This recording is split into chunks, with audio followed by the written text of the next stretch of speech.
Então vamos lá. Bom dia a todos, bem-vindo. Vamos começar mais um dia de conversas, bate-papos, debates, provocações. Eu sou o Bob Vorheim, da CIT. É uma honra estar com todos vocês aqui.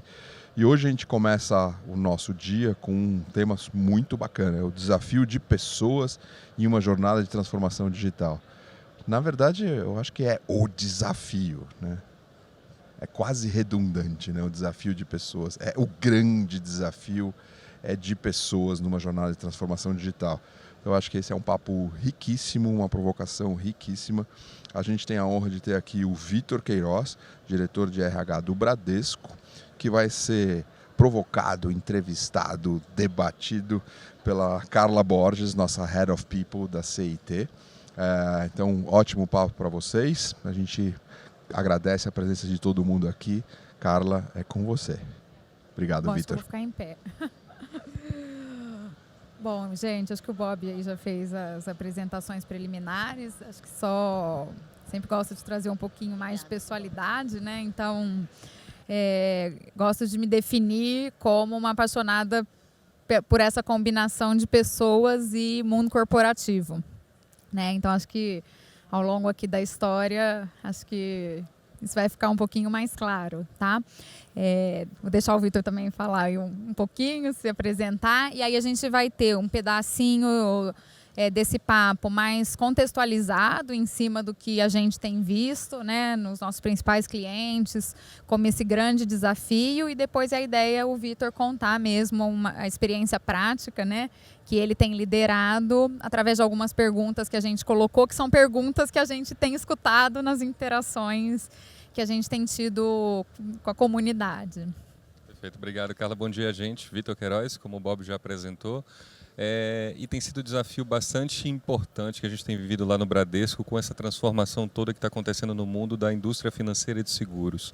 E eu me definiria nesse contexto, primeiramente, como uma pessoa que sonha, uma pessoa que gosta muito de participar de mudanças que de fato vão fazer a diferença na vida de muita gente. E aí, se tratando do Bradesco, a gente está aí falando de mais de 70 milhões de brasileiros que têm algum tipo de relacionamento com o banco, seja como correntista ou não, e que de que forma que a gente faz com esse todo movimento de transformação, que não é só um movimento de transformação na organização, mas é uma transformação profunda na maneira como a gente está acostumado a trabalhar.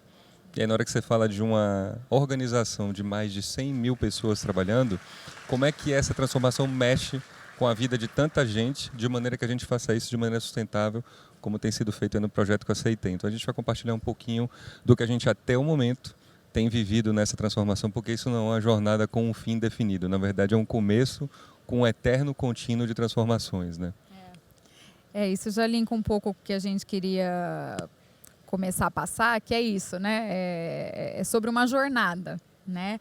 E então, assim, é um caminho a ser percorrido que vai passar por muita experimentação, por muito aprendizado, mas que é um caminho que precisa ter também muita disciplina, né? Que é um caminho em busca de geração de impacto, em busca de geração de resultados. Então, por isso que até a gente coloca aqui nossa jornada Lean, porque no fundo é uma jornada estruturada, no nosso caso aqui da CIT em parceria com os clientes, a partir de uma filosofia.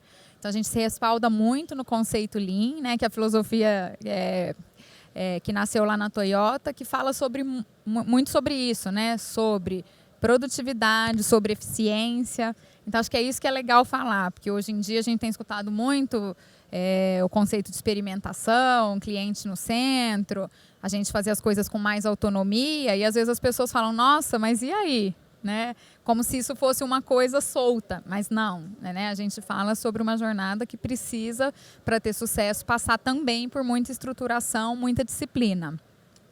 E aí a gente fala, né? O Bob colocou aqui, o Vitor reforçou, é um desafio de transformação das pessoas, e daqui a pouco a gente vai contextualizar por que pessoas estão no foco, mas não tem como transformar pessoas sem quem está liderando isso passar por essa transformação. Então, a gente fala muito que é isso, é uma transformação de pessoas para pessoas, e é sobre, então, sim, surgiu o desafio da gente começar a pensar isso na perspectiva de dentro de casa, como RH, né? Então, assim, o RH também tem que passar por essa transformação, e é esse pedaço dessa história que a gente vai compartilhar. Quando a gente fala da jornada de transformação digital, tem N perspectivas, né? Business, tecnologia, e aqui a gente vai tentar focar um pouco mais em pessoas. O que a gente tem percebido na prática junto dos nossos clientes quando a gente começa um projeto destinado a, de fato, fazer uma transformação digital? Esse é um termo que está muito em voga, mas quando você vai olhar, os estudos falam que apenas 4% das empresas, elas de fato estão fazendo alguma, fazendo de fato transformação digital, né? Por quê? Porque é um processo árduo, é um processo complexo, é um processo difícil, né? O que a gente tem visto, o Vitor colocou e eu reforço, é sobre um novo jeito de trabalhar. Então, acho que é por isso que pessoas está no centro, né? Porque é sobre a gente fazer de forma disruptiva uma coisa totalmente diferente daquilo que a gente está habituado a fazer há anos, né? Então, a gente fala que quando você começa um projeto desse, a gente tem que estruturar as equipes por valor. E isso independe de qual que é a estrutura do cliente, né? Então, cada cliente vai ter uma estrutura organizacional, mas quando a gente parte para começar um trabalho desse, o primeiro foco é essa estruturação da equipe por valor. E aí, a partir daí, as coisas começam a acontecer muito naturalmente. Então, a gente percebe que a gente precisa instalar um novo modelo de gestão, porque a gente está falando de trabalhar end-to-end, a gente está falando de equipes multidisciplinares, a gente está falando sobre mais autonomia, sobre cliente no centro, sobre experimentação, sobre estar dentro, né? Estar junto. Então, isso vai demandar também uma nova forma de gestão. Até na proposta de valor da CIT, a gente fala muito que sem uma combinação que fale da forma de entregar, da forma de fazer gestão e da forma de liderança, é praticamente impossível você ir para frente. Porque às vezes você tem o líder preparado, mas os mecanismos não ajudam. Ou você tem os mecanismos, mas a liderança não está preparada. Ou a sua operação não está estruturada para entregar daquela forma por valor. Então, esses 3 pilares, eles são muito importantes, né? Mas agora a gente vai descer um pouco mais para os pilares de pessoas, né? E aí, quando se pede esse novo modelo de gestão, a forma de trabalho começa a mudar. E aí a gente vê que as pessoas começam a ficar muito conectadas por propósito, porque elas passam a entregar uma experiência muito diferente para os seus clientes. Essa palavra também começa a ter uma importância grande. E aí a gente vê que muito rapidamente, no chapéu de employee, essas pessoas começam a conversar com a organização diferente, né? Elas começam a falar, poxa, por que para mim não é assim? Por que eu não participo, não é um processo participativo? Por que eu não estou no centro? Então é isso que essa dinâmica que a gente começou a ver acontecer nas organizações. E aí a gente, né, sempre começa a fazer as discussões, isso, né, já há um tempinho, com os clientes, e a gente chega muito isso. Não tem como, vai esbarrar nesses 3 pilares, né? Então, assim, a gente trabalhar com as lideranças para que elas estejam preparadas para formar essas equipes, para liderar dando autonomia, né? Para a gente sair dos modelos tradicionais de comando e controle e implementar mais fortemente o conceito que a gente fala do líder Lean, né? Passa muito pelos modelos de RH, porque não tem como eu estar em busca de construir uma cultura colaborativa se de repente eu tenho mecanismos de incentivo de curva forçada, né? Então a gente fala muito isso, que não tem como também não revisitar os modelos de RH e obviamente isso vai gerar, né? Eu vou detalhar um pouquinho mais cada pilar, mas isso tudo vai pedir e vai gerar até de forma natural mudanças naquela cultura.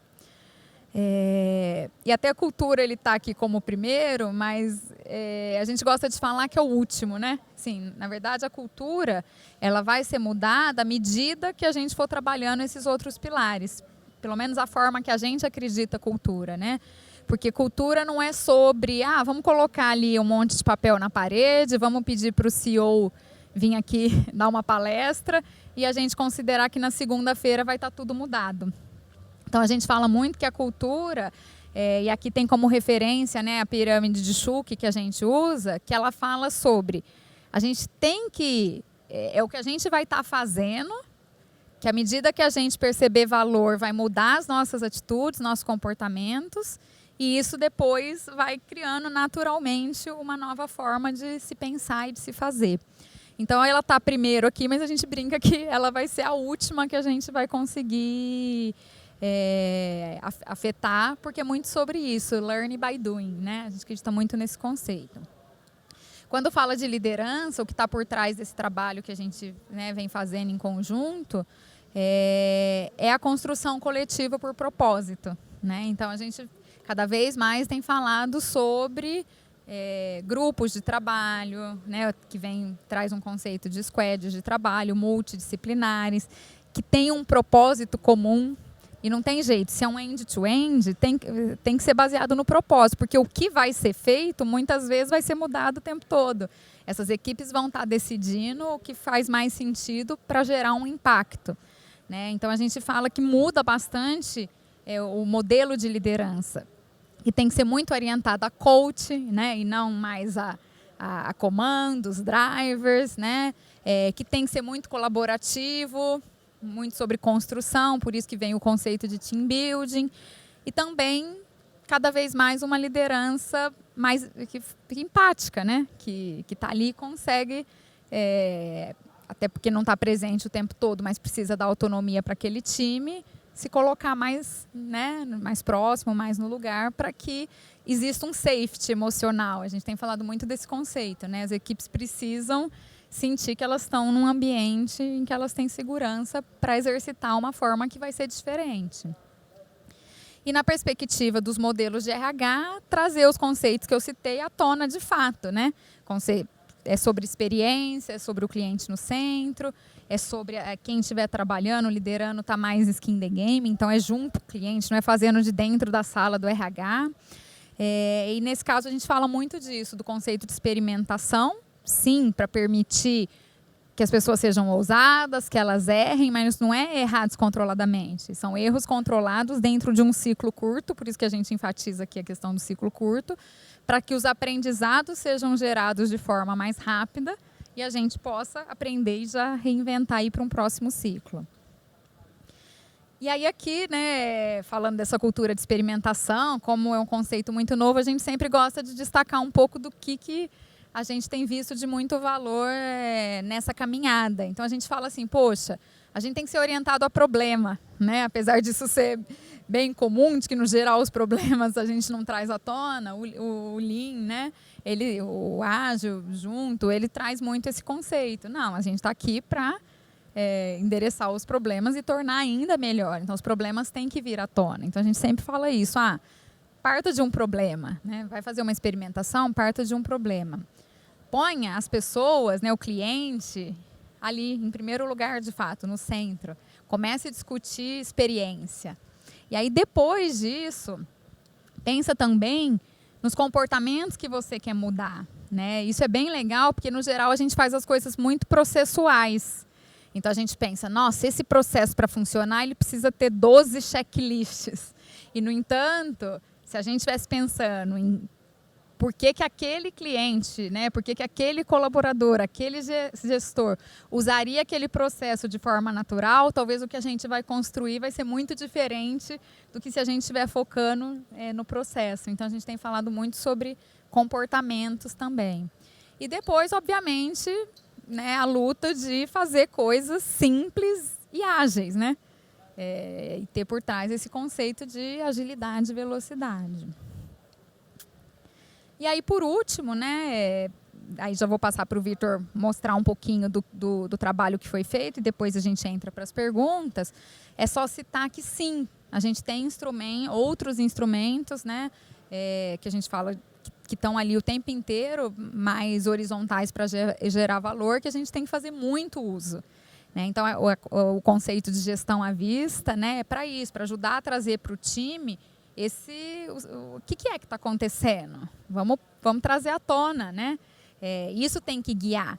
Se a gente fizer um PDCA dentro de uma sala que o time tem que super se preparar para em um dia entrar lá, é porque isso não está sendo um instrumento que eles estão usando no dia a dia para guiar as decisões, né? Então ele perde o valor. Então esse instrumento ele ajuda muito isso, né? O time exercitar, trazer à tona aquilo que está drivando todo dia as discussões e as decisões. O conceito de Gemba, né? Que é um conceito de vá onde as coisas estão acontecendo. Então, acho que isso muda bastante também a dinâmica, né? Em vez de vem para a sala da status, nós que vamos ouvir mais até do que falar a percepção de vocês em relação ao que está acontecendo, porque as pessoas que estão na ponta geralmente são as pessoas mais próximas do cliente, são as pessoas que conhecem mais a dor, e obviamente que a gente tem que combinar com isso estratégia. Né? Mas o mais rico é fazer isso a gente estando junto, porque é ali que as coisas estão acontecendo. Né? E a questão de dados, né? Que cada vez mais é impossível sobreviver, né? Tomar decisões sem o respaldo de dados. Então, isso é um outro pilar que a gente coloca muito fortemente aí dentro da jornada para, sim, a gente conseguir, né, chegar no sucesso que, na nossa visão, é sobre impacto. Né? Então, assim, é uma jornada, mas ela é orientada a impacto. É uma jornada baseada em indicadores. É uma jornada que fala da gente mudar mindset, não local, mas da gente conseguir polinizar isso corporativamente. Né? Então, tem um objetivo, um end state bem definido. Também não é sobre curto prazo no sentido de que não tem planejamento, mas depois, né, mirando aquele end state, é mais dinâmico a vida em ciclos, usando desse instrumental, ferramental todo, de novo mindset e tudo mais. E agora a gente vai tentar materializar um pouco mais, contando como que na prática a gente está fazendo isso lá no Bradesco, né, Vitor? Isso aí, Carlinha, obrigado. Bom, aqui eu vou deixar na tela, logicamente, uma imagem que vocês não vão conseguir ler absolutamente nada, porque ela é apenas ilustrativa, mas ela traduz aqui uma das ferramentas que é usada dentro desse trabalho, que é o A3, em que ele deixa claro qual é o diagnóstico do problema de um lado, ou seja, um entendimento claro da realidade que se quer transformar, e aí tem todo um processo que leva para este resumo de um lado, e do outro lado, qual que é o plano de ação, ou quais são os direcionadores que vão ser seguidos para isso se tornar realidade, tá? Mas eu acho que aqui do ponto de vista de cliente, mais do que de cliente, de qual é a realidade que leva a gente a participar de um processo como esse, deixa eu contar um pouquinho para vocês um pouco do momento que a gente está vivendo no Bradesco em função da transformação digital que chegou mais forte primeiro pela tecnologia, até pela realidade de fintechs que a gente vivencia. Então você tem um bicho gigantesco, tipo um Bradesco, tipo um Itaú ou qualquer outro incumbente, e aí surge aquela fintech, pega um naco ali daquela receita, mas aquele pedacinho ali é pequenininho, está começando, não vai ser muito incômodo, deixa lá. Aí daqui a pouco aparece uma outra fintech, pega algum outro pedacinho. E assim o mundo está evoluindo, porque as barreiras de entrada para você entrar em qualquer indústria, depois que você passou a ter internet, banda larga e tudo que a gente está vendo de transformação tecnológica, inteligência artificial, internet das coisas e tudo mais, está muito mais fluido, muito mais fácil você botar um modelo de negócio de pé. E a grande transformação não é a tecnologia, é que ela se tornou um habilitador fácil, rápido e barato de colocar praticamente qualquer modelo de negócio de pé. Muitos modelos de negócios já existiam, mas talvez para eles se tornarem viáveis era muito custoso ou não compensava o esforço para isso. Com toda a transformação tecnológica, esses modelos de negócio estão se tornando viáveis e aí na nossa indústria a gente vê surgir uma série de competidores que até então a gente dormia, acordava e dormia e imaginava que era o Itaú, Banco do Brasil, Santander, Caixa e um conjunto de outros bancos médios, tá? E aí, logicamente, quando esse movimento começou a acontecer, a questão da agilidade de você entender a necessidade do cliente e traduzir isso rapidamente numa solução, e aí surgido por um mundo de tecnologia, logicamente que a primeira das estruturas de uma empresa tão grande quanto o Bradesco, que passou a ser pressionada por dar respostas, foi a área de tecnologia. E aí a gente tende no nascimento a entender que essa transformação é uma transformação da TI. Né? Então é um mundo digital, eu estou falando de aplicativo, estou falando de uma fintech, então é a TI que tem que transformar. E aí a gente começou nessa jornada, inclusive, com o apoio da CIT, então você vai em todo o movimento criando vilas, os squads, aqui dentro da metodologia, como a Carla explicou, e a gente começou a perceber que esse movimento foi acontecendo na tecnologia. Hoje a gente já tem várias vilas, vários squads, então algumas e outras várias entregas do próprio banco já têm nascido sob o formato de metodologias ágeis, mas a gente se deparou com a realidade que era muito mais crítica e muito mais profunda do ponto de vista de transformação, que não adianta nada eu ter o método, não adianta nada eu ter um ambiente físico, não adianta nada eu ter ali a mecânica de trabalho ágil, se as pessoas que estão participando dessa jornada são as mesmas pessoas que estavam acostumadas a trabalhar num determinado formato de trabalho. E aí a provocação que fica interessante dessa história é, sempre que a gente vê uma realidade nova surgindo, a gente tende, e aliás quando a gente vê notícia, ver revista, ver qualquer outra coisa, falando tudo que existia não serve mais.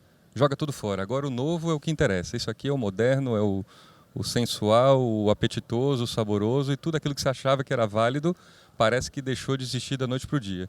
Se a gente fosse fazer essa reflexão com a gente mesmo, toda vez que a gente encontrasse algo novo na nossa vida, a gente se jogava fora, né? Que é como se tudo que a gente acumulou de aprendizado e experiência não tivesse mais valor algum. E numa empresa tão grande quanto o Bradesco, com décadas, com 76 anos de história, é difícil, para não dizer impossível, você dizer que tudo que te trouxe até aqui simplesmente não tem validade alguma. A grande sabedoria é em você identificar do que te trouxe até aqui, o que é sustentável, o que é válido e o que é aquilo que você precisa ter consciência que precisa ser transformado.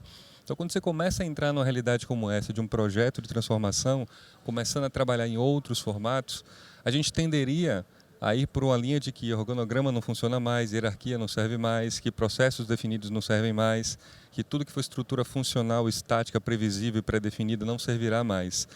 Mas aí como é que você pega tudo que você tem funcionando e diz que agora não serve mais? Então, grande provocação que a gente tem se colocado, e aí na medida que a gente, como RH, começou a participar também dessa transformação com a TI, a gente começou a perceber essa realidade. Olha, na verdade não é um mundo ou outro, é um mundo com o outro. Né? Então, como é que a gente se torna capaz de ter numa realidade que ela é indefinida, que ela é imprecisa? Eu costumaria dizer que é um mundo que não é nem conhecido e nem estabelecido. Eu estou preferindo usar essa analogia quando eu estou falando dentro do RH. O que eu diria que é não conhecido? Eu não sei a respeito disso. Eu tenho que testar, eu tenho que degustar, eu tenho que fazer MVP e tudo que a Carla foi explicando aqui. Eu tenho que conhecer esta realidade até para eu lidar com um problema que eu também não conheço. Uma vez que você torna algo conhecido, porque você fez um teste, fez um piloto, fez algum experimento, fala, bom, agora eu conheço. Mas isso aqui eu conheço nesta escala. Isso não está estabelecido dentro do meu modus operandi. Aí eu preciso entrar para uma outra etapa que é como é que eu torno isso parte da minha vida vivida. Porque o organograma, por exemplo, é parte da vida vivida de todo mundo, de toda empresa há décadas. Né? Como é que você muda para uma forma de organização de trabalho, sendo que você tem confiança no organograma, apesar de jogar pedra nele todo dia? Né? Você vê todos os defeitos, reconhece, mas também você vive com as virtudes. Né? Então, toda vez que a gente está indo para um contexto que não é conhecido e muito menos estabelecido, a gente precisa entrar num contexto. Primeiro, deixa eu conhecer essa realidade que eu não domino, para depois eu ver como é que eu torno ela estabelecida. Porque tudo que a gente tem conforto, processos, padrões, normas, regras, procedimentos, eu espero alguém me dizer o que eu tenho que fazer, desse organograma abaixo, tudo que tem que ser feito, o cara lá embaixo sabe qual botão que aperta, em que sequência, se ele tiver dúvida tem um manual de procedimentos, se o manual não resolver tem um canal de dúvidas, se o canal de dúvida não resolver tem um colega que trabalha não sei quanto tempo fazendo aquele negócio que vai saber me dizer qual a resposta que eu tenho que dar. E é um mundo onde você já tem perguntas e respostas pré-estabelecidas. Né? Eu apenas preciso aprender quais são as perguntas que vão vir para saber quais são as respostas que eu vou usar. Esse é o mundo conhecido e estabelecido. No mundo desconhecido e não estabelecido, eu não sei nem as perguntas e muito menos as respostas. E se a gente foi formado, foi preparado, se a gente for trazer para o mundo de capital humano, tudo que a gente conhece foi desenhado para tudo que era estabelecido e conhecido. Então, eu sou treinado para fazer tal função, eu desenvolvo minhas competências para fazer este mundo de negócio que todo mundo conhece qual que é. Agora, quando eu vou para essa seara aqui, você fala assim, nossa, isso aqui não é conhecido, não é estabelecido. Essa forma de trabalho, de juntar pessoas sem ter um nível de subordinação, em que, na verdade, eu não estou preocupado com qual é a função que ela exerce no organograma, mas eu estou pensando muito mais preocupado em que experiência e que expertise você pode somar para o grupo, a vertente fica muito mais humana e fica muito menos corporativa, eu diria. Né? Porque não me interessa qual é a cadeira, qual é o nível hierárquico que você está. Ah, você é uma pessoa do RH do nível tal da hierarquia. Não, você é a pessoa da área de produto X em nível tal da hierarquia, que é como a gente se acostuma a operar o organograma. Porque antes de você entender quem é o ser humano que vai falar contigo, se você reconhece qual a cadeira e qual a área, praticamente você já tem definido o que vai sair da conversa ali. É como se o elemento humano fosse o que vem depois, né? Quando a gente está falando de uma construção em cima de algo que é desconhecido e não estabelecido, vai para o mundo que é muito mais natural que a gente como ser humano, aliás, desde que nasce, aprende. A gente vive todos os dias como ser humano no desconhecido, não estabelecido. Então a coisa se inverte. Então é muito mais importante do que eu saber quem está trabalhando num time multidisciplinar, num squad ou qualquer outro formato, de que área que a pessoa é e que cargo que ela tem, eu tenho que saber o que ela tem de repertório para agregar para o grupo. O que ela tem de postura e de perfil que possa somar para construir um desenho como esse, não pelo desenho, mas porque a solução para a realidade de um problema, como é que a pessoa vai ter capacidade de entender um problema, de diagnosticar, de estruturar uma solução, de definir qual é o caminho para a solução daquele problema que é desconhecido e não estabelecido, se eu for pensar na cadeira que ela ocupa numa determinada posição do organograma de uma área. Isso não tem valor, né, dentro dessa realidade. O que tem valor dentro dessa realidade é o conhecimento, a expertise, a experiência, a visão, a provocação que essa pessoa consegue trazer. E aí a gente vê muito fortemente deste lado aqui que tudo que a pessoa tiver de soft skills é muito mais importante do que a pessoa do outro lado aqui tem de hard skills. Tudo que você aprendeu by the book não tem valor deste outro lado aqui. O que tem valor do que você aprendeu do by the book nesse outro lado é se você aprendeu a aprender o que você aprendeu. Bem que é retórico o negócio, mas assim, se eu aprendi algo novo, mas eu não só aprendi aquela coisa, mas eu aprendi como aprender uma coisa nova, aí eu consigo transferir para cá. Quer ver um exemplo bem interessante? Quem aqui aprendeu a datilografar? Datilografar mesmo, máquina de escrever, né? Quem aqui nunca viu uma máquina de escrever ou nunca testou uma máquina de escrever? Certo? Agora vocês param para perguntar o seguinte, ó, por que a máquina de escrever, o formatinho dela foi para o teclado do computador e foi para o teclado do celular, que nem tecla para afundar tem. Não tem que bater tinta, o computador já não tinha. Quer dizer, todo o desenho que foi feito da máquina de escrever foi pela mecânica que tinha na máquina de escrever. Só que durante muito tempo a gente aprendeu a datilografar. Quando surgiu o computador, você tinha uma porrada de gente que sabia datilografar. Eu não posso desperdiçar este aprendizado. Então a tecnologia surgiu se adaptando a um aprendizado que já existia, apesar de eu não precisar mais afundar o dedo na tecla. Aí quando você foi do computador para o celular, que não tem nem botão para apertar, é toque, né? Por que eu mantenho um teclado QWERTY do celular? Não faz sentido nenhum. A lógica do teclado QWERTY era para você poder alternar os dedos e você conseguir ter produtividade na hora de datilografar, que não tem sentido algum num dedinho só, às vezes dois, numa tela de celular. Por quê? Porque eu aproveitei um aprendizado anterior, que já tinha um grupo grande de pessoas que já tinham aquele aprendizado, para poder criar algo em cima. Por que eu estou usando essa analogia? Porque muito do que a gente percebe nessa curva de aprendizado como organização, que como eu falei, está só no começo, então aqui eu não consigo dizer para vocês, olha gente, essa aqui é a fórmula mágica do sucesso, porque a gente está longe de alcançar um sucesso pleno nisso, a gente está aprendendo ao longo da jornada. Se tem uma coisa que é extremamente relevante, é o seguinte, reconheçam quais são as capacidades organizacionais, quais são os aprendizados, a exemplo da datilografia, que já estão no grupo, né? O que a gente percebe na realidade lá do Bradesco? Você já tem um contexto cultural de interação e de trocas entre as áreas muito forte, pelo próprio desenho que o Bradesco tem de carreira interna. Eu costumo dizer lá dentro que o Bradesco é como se fosse um grande LinkedIn. As pessoas vão trocando de áreas, vão crescendo lá dentro, mas todo mundo está embaixo do mesmo arabesco vermelho. Porque na prática as pessoas vão mudando lá dentro. Ao contrário do senso comum diria, né, que a pessoa que tem 20, 30 anos de Bradesco está lá há muito tempo, mas está muito tempo dentro dessa organização. Mas lá dentro desses 20, 30 anos, quantas funções as pessoas mudaram? A ponto de um exemplo como eu, engenheiro, trabalhando com projetos e processos, virar diretor de RH de um banco. Então, assim, o meu caso é um exemplo vivo de que qualquer caminho é possível. Então, o que a gente vai percebendo dentro dessa história? Quando você tem esta narrativa de você aproveitar os aprendizados, e mais importante do que o que você aprendeu, é o que você tornou capaz de aprender, quando a gente vai para essa realidade de grupos multidisciplinares, a gente começa a perceber surgir algumas realidades que no mundo de RH a gente não estava acostumado. A gente tem um ciclo, em termos de recursos humanos, que a gente vê que é um ciclo tradicional, né? Que naturalmente ele é bastante válido e sólido. E aí eu vou usar como a mesma analogia da máquina de escrever.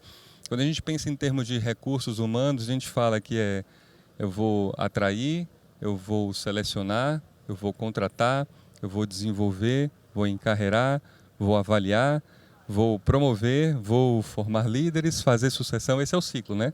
O ciclo tradicional do mundo de recursos humanos.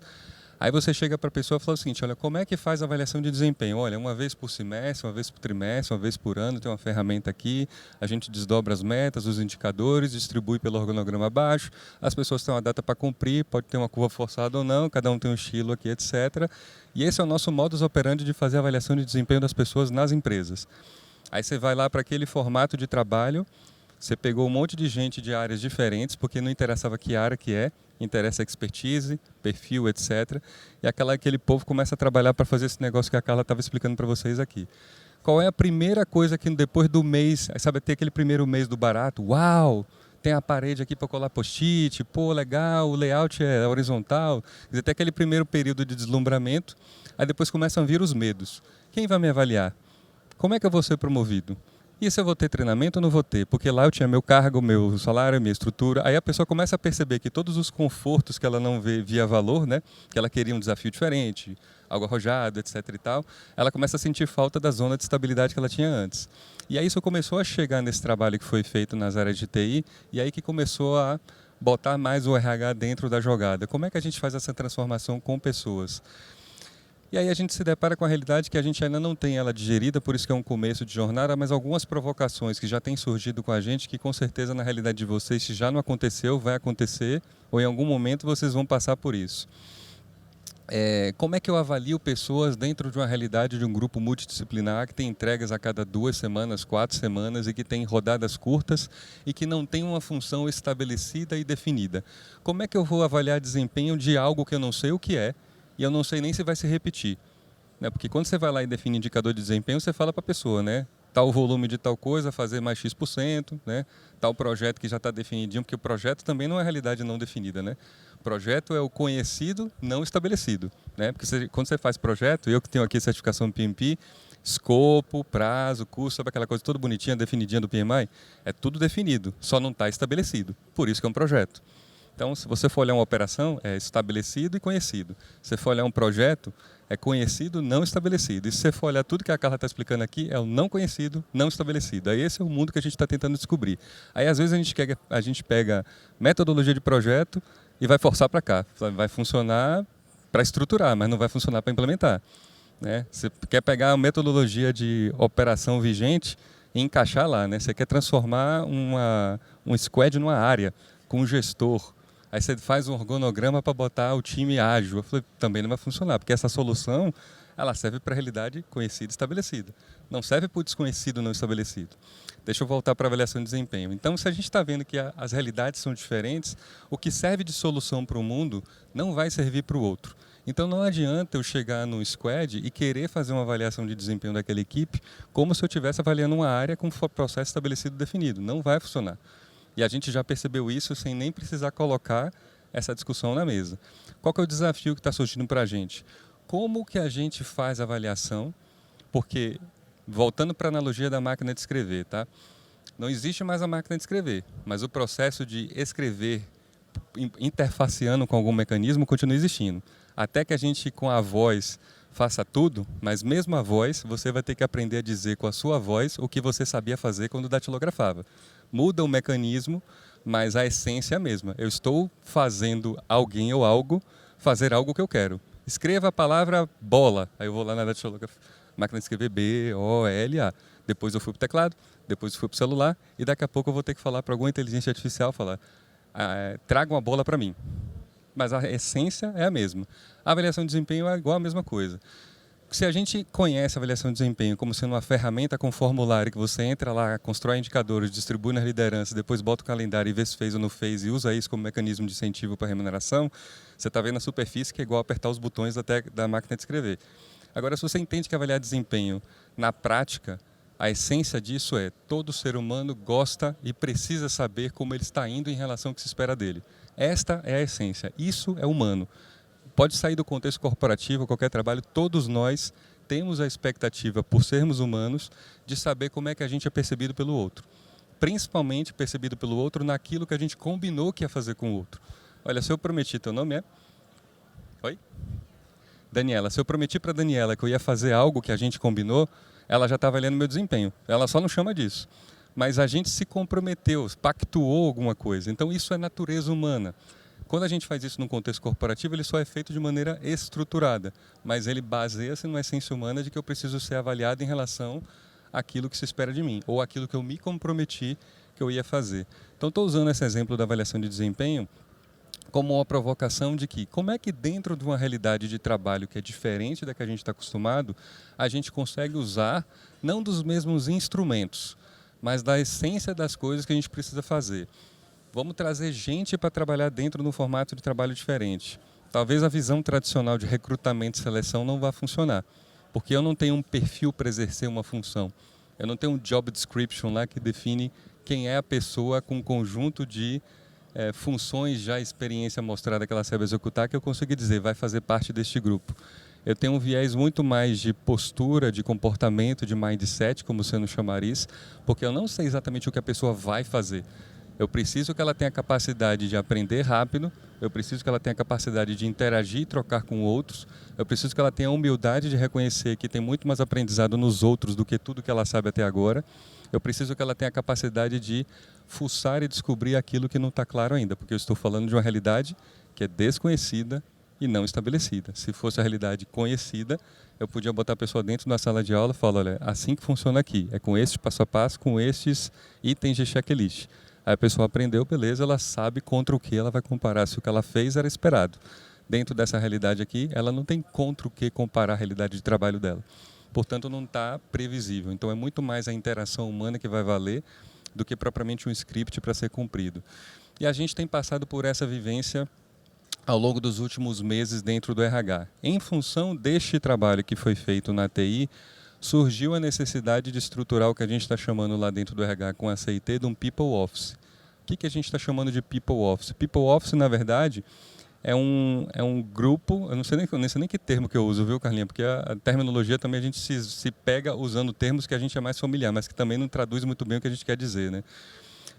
Mas o People Office que a gente está colocando é o seguinte, a gente pegou lá dentro do RH e fez uma seleção parte nominada, parte por candidatura dentro do time e apartou essas pessoas num determinado cantinho lá do RH para elas endereçarem essas questões, porque quando começa a surgir essas realidades dentro das vilas, né, dos squads, as pessoas estão vindo com algumas demandas como quais são os papéis e responsabilidades que a gente tem aqui, até onde vai a fronteira da nossa atuação, até onde a gente interage com as áreas, como é que a gente delimita papéis e responsabilidades. Outras coisas que surgem lá também que são relativas a RH. Como é que a gente seleciona e atrai pessoas para participar das vilas? Como é que elas se desenvolvem enquanto estão lá? Como é que elas vão ser avaliadas? Quem vai avaliar elas, né? Porque uma coisa é eu ter um gestor funcional que está acima de mim aqui, que está olhando o meu desempenho. Outra coisa é eu estar lá dentro da vila que não tem um gestor funcional e o meu gestor, em tese original, está lá no outro canto. Ele não está vendo o meu trabalho, porque o que eu estou fazendo não está gerando entrega para a função pela qual ele é cobrado. Então eu fiquei no limbo, porque se aqui não tem gestor e o meu gestor não me enxerga, quem que vai avaliar meu desempenho agora? Quem que vai dizer para mim, parabéns, Vitor, você agora vai ser promovido e reconhecido porque você está entregando algo mais complexo ou você está fazendo muito melhor a complexidade que você já tem na mão? Então essa é outra questão que surge que a gente está trazendo para o debate no People Office. E aí o que a gente está vivendo dentro dessa realidade? A gente percebe que não basta apenas também a gente colocar essa estrutura dentro do RH, e aqui é um pouco do que a gente foi construindo justamente dentro desse contexto do People Office, que é muito mais ilustrativo, porque acho que simboliza um pouco desse trabalho que está sendo construído pelo grupo. E a gente tem percebido que isso não está sendo suficiente, né, para endereçar parte do que está vindo pela TI, porque a TI está sendo a realidade pressionada pelo mercado que foi fazer um movimento de transformação e que está trazendo à tona essa dor que está visível nos processos de RH.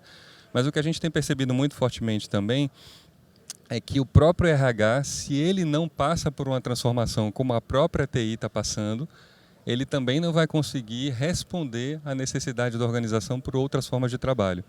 Então a gente já está saindo um pouco do modo de estamos fazendo isso para responder uma demanda da área de TI, que é a nossa visão tradicional, né? Estou lá numa área, alguém demanda, eu abro lá um processo, atendo a área, entrego, visão tradicional funcional.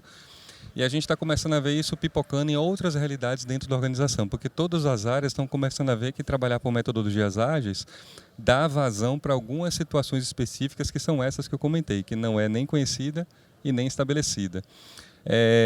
E aí, dentro dessa realidade, a gente tem que começar a mexer um pouco mais em algumas coisas dentro do RH, além do People Office, né?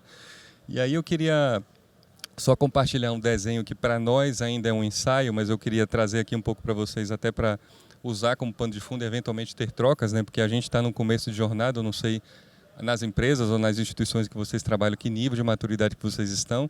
Então, eu não parto do pressuposto que porque a gente está compartilhando um case que a gente sabe tudo que vocês não sabem nada. Na verdade, pelo contrário, né? Aqui eu estou contando um pedaço do que sei, que deve ter um monte de pedaços diferentes que a gente consegue somar.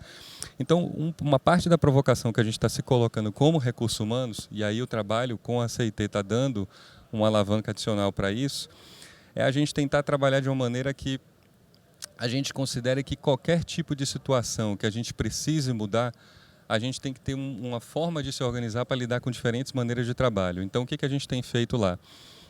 A gente começou a criar eu vou dizer estrutura, porque é o termo que eu conheço, eu não consigo ver outra palavra, apesar de que estrutura é para tudo que é estabelecido e conhecido.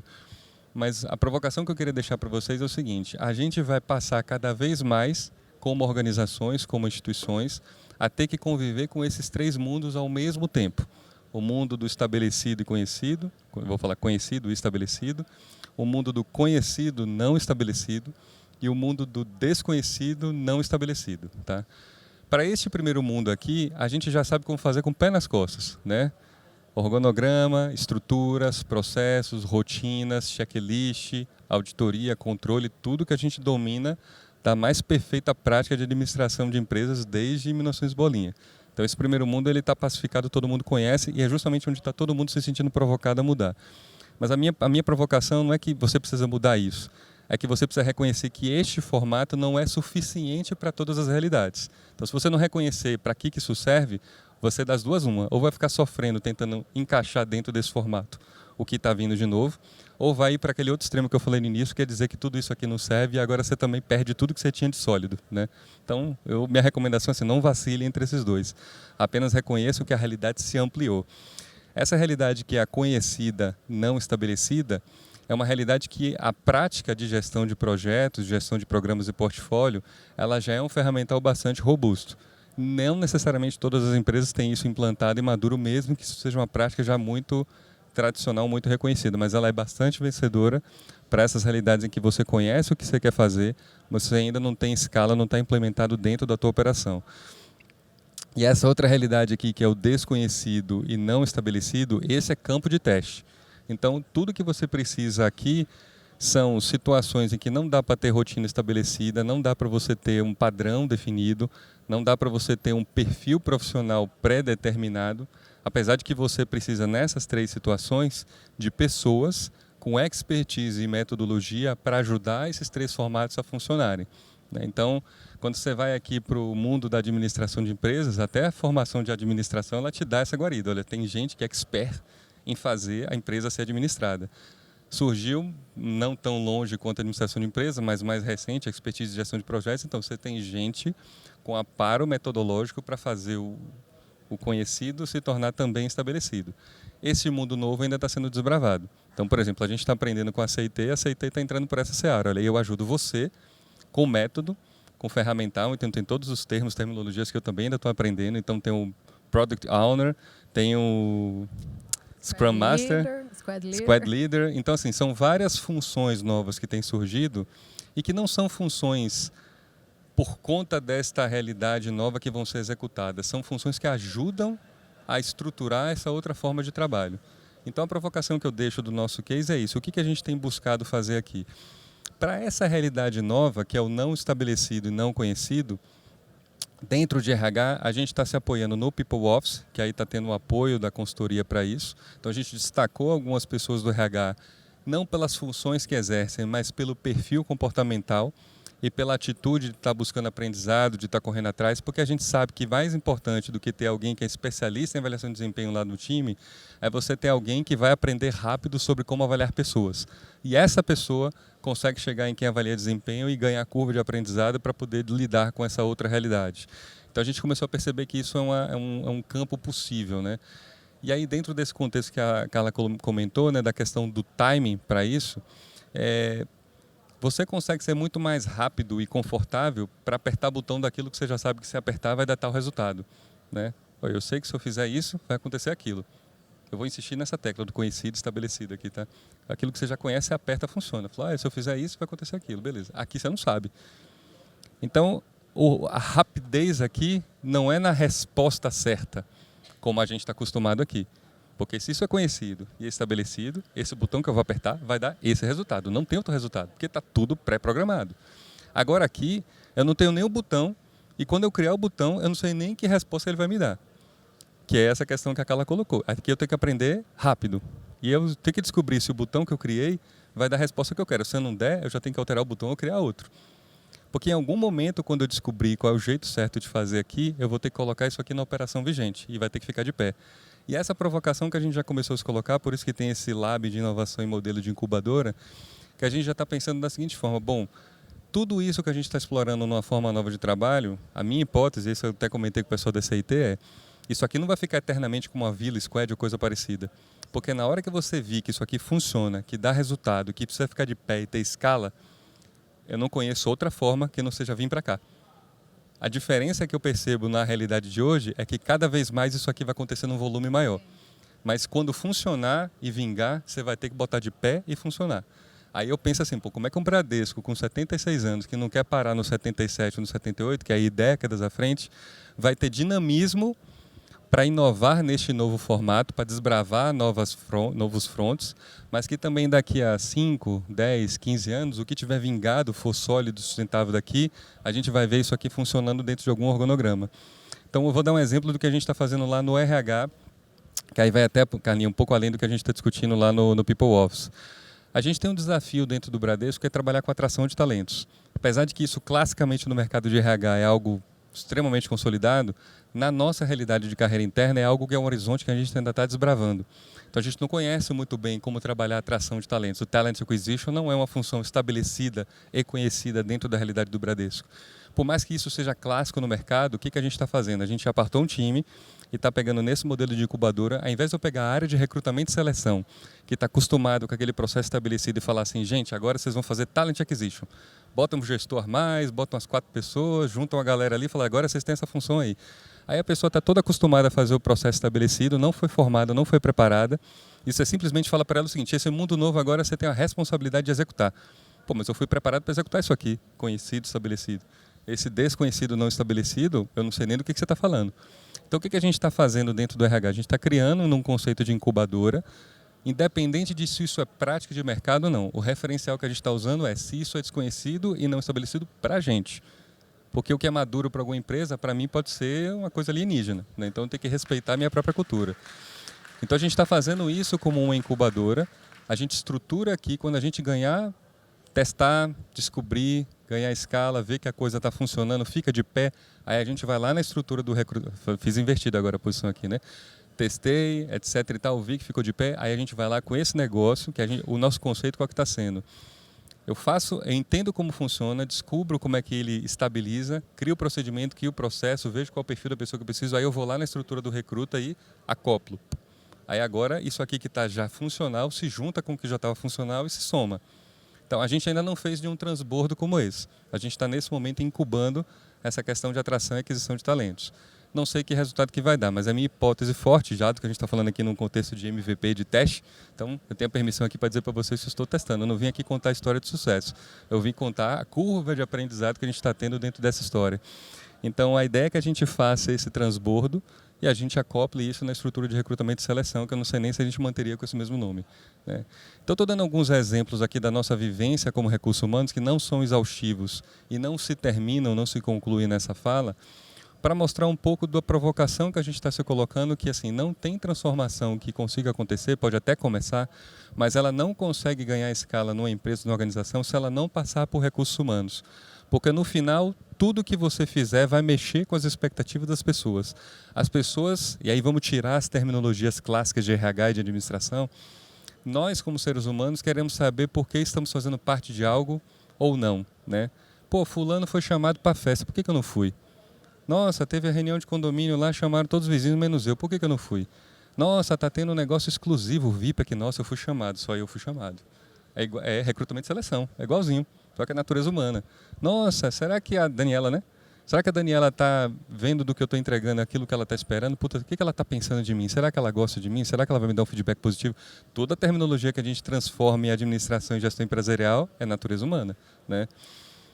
Cada vez mais a gente está percebendo isso, gente. Se a gente não se colocar neste mundo aqui, antes de mais nada, como seres humanos que têm competências, necessidades, expectativas, inclusive nas nossas terminologias, é uma provocação que eu sempre deixo, porque quando a gente fala que é recurso humano, a gente ignora que mais importante do que recurso são as relações humanas, né?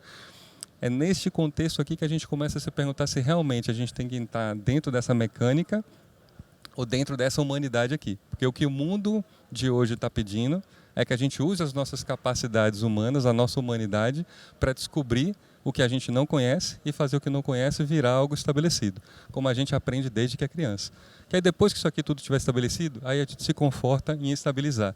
E quer saber o que vai acontecer, que a gente já sabe prever, tudo que for conhecido, estabelecido, daqui a algum tempo tem alguma tecnologia que vai vir e vai substituir.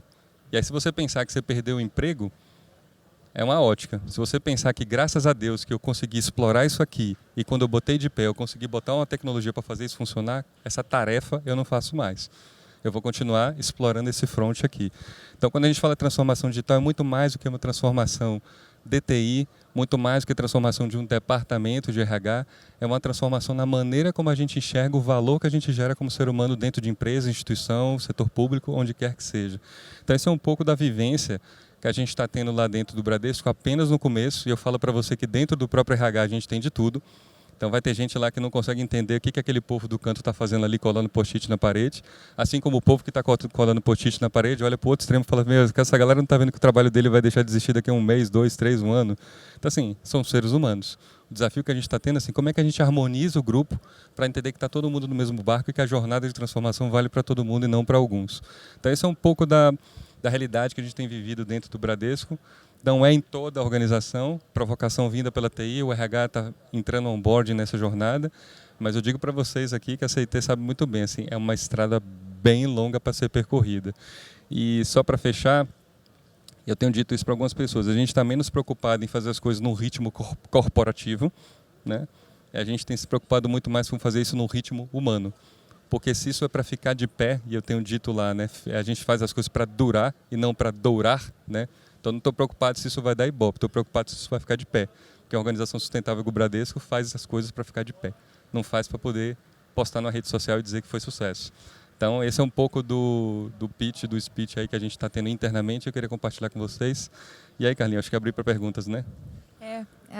Eu tenho duas aqui que eu acho que a gente tem pouco tempo e acho que elas vão traduzir um pouco do que a gente captou, que é de interesse das pessoas.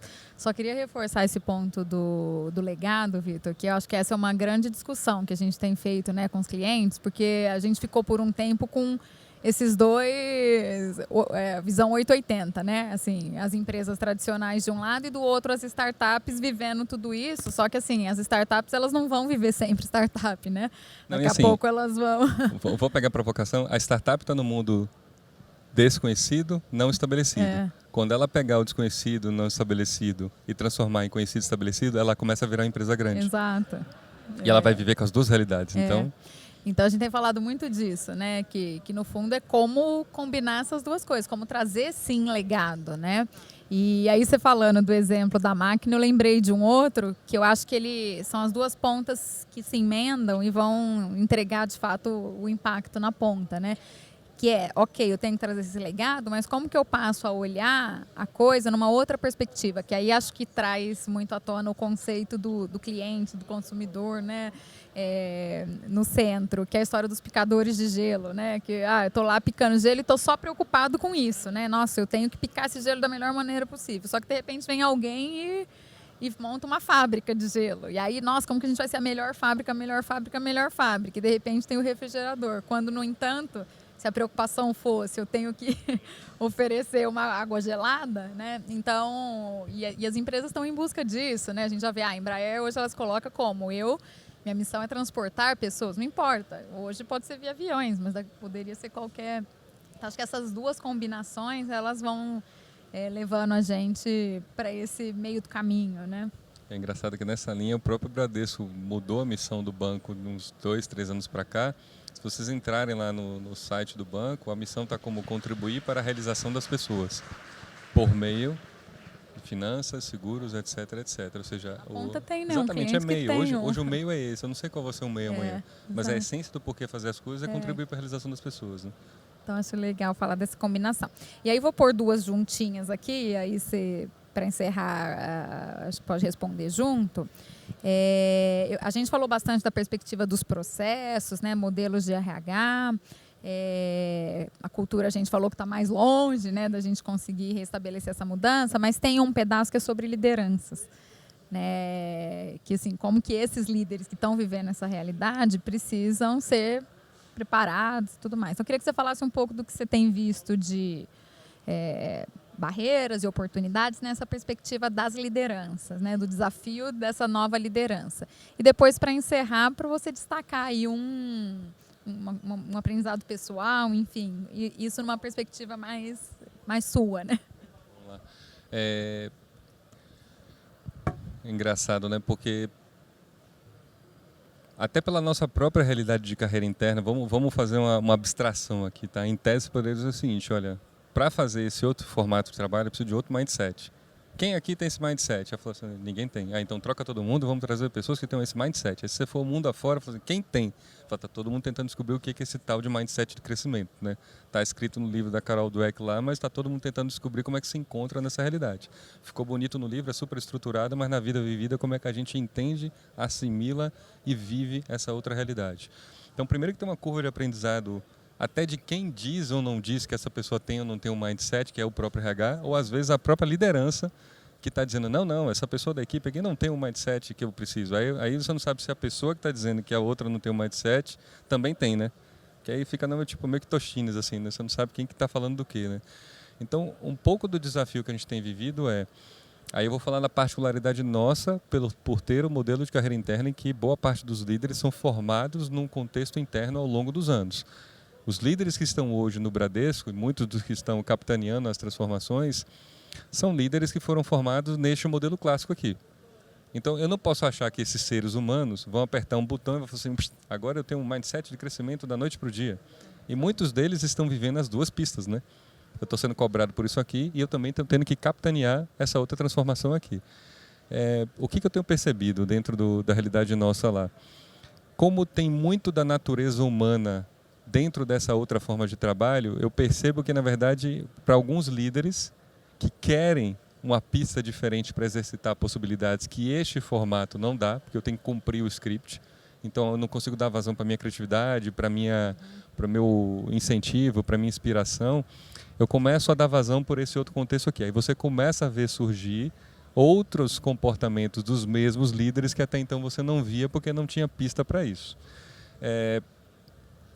Se eu for ver dentro da realidade do próprio RH, é muito difícil a gente passar por essa realidade. Eu acho que ainda é uma jornada a ser percorrida. Eu acho que a principal provocação que eu acho que faz sentido, e um pouco do que a gente está tentando desenhar lá, quando cutuca a própria Unibrad em relação ao modelo mental, acho que a grande chave dessa questão não é qual é o estilo de liderança, como é que o líder apoia, porque no final das contas eu já botei esse label de líder, né?